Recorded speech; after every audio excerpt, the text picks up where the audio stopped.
श्री सद्गुरू ब्रह्मचैतन्य गोंदवलेकर महाराज यांचे 12 जूनचे प्रवचन. परमार्थ साधणे हाच आपल्या जन्माचा खरा हेतू. द्वैतामध्ये दुःख आहे तर एकामध्ये सुख आणि आनंद आहे.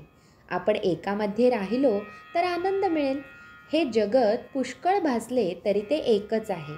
प्रपंचाच्या 10 दिशा आहेत, पण परमार्थाची मात्र एकच दिशा आहे. तिच्याकडे आपण लक्ष लावावे. काही न करणे अर्थात मनाने हा खरा परमार्थ होय. परमार्थामध्ये उपाधी मुळीच नाही. नाही म्हणजे किती नाही, तर मी सुद्धा तिथे नाही. प्रपंच हा द्वैत आहे, त्याचे अवडंबर मोठे असणारच. आपल्याला आपल्या जगण्याचा अंतिम हेतू जोपर्यंत कळला नाही तोपर्यंत प्रपंच करणे हेच ध्येय आपण समजतो.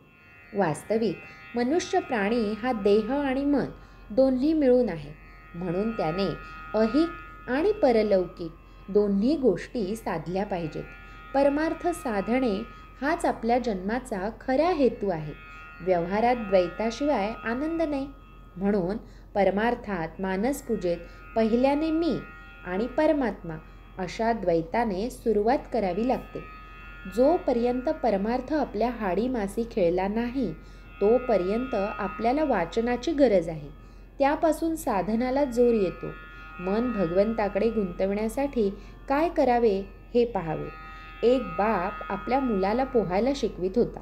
बापाने मुलाला पहिल्या प्रथम घोट्या इतक्या पाण्यात आणले, नंतर ढोपरा इतक्या पाण्यात आणले, नंतर थोडे आणखी पुढे आणले आणि एक दिवस त्याने मुलाला पाण्यात खेचून घेतले.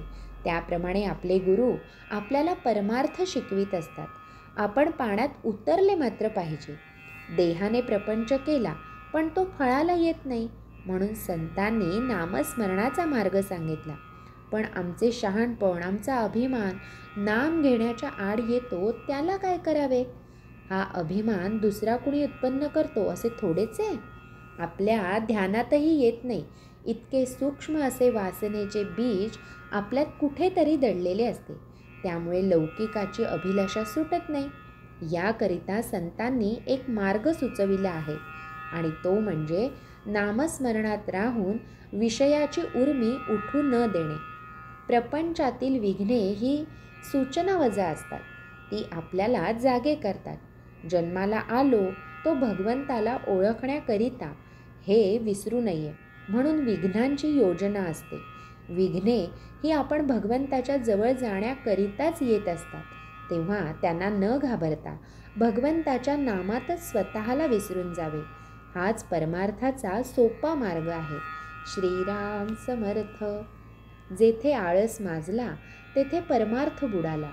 श्री सद्गुरू ब्रह्मचैतन्य गोंदवलेकर महाराज की जय. जय जय रघुवीर समर्थ.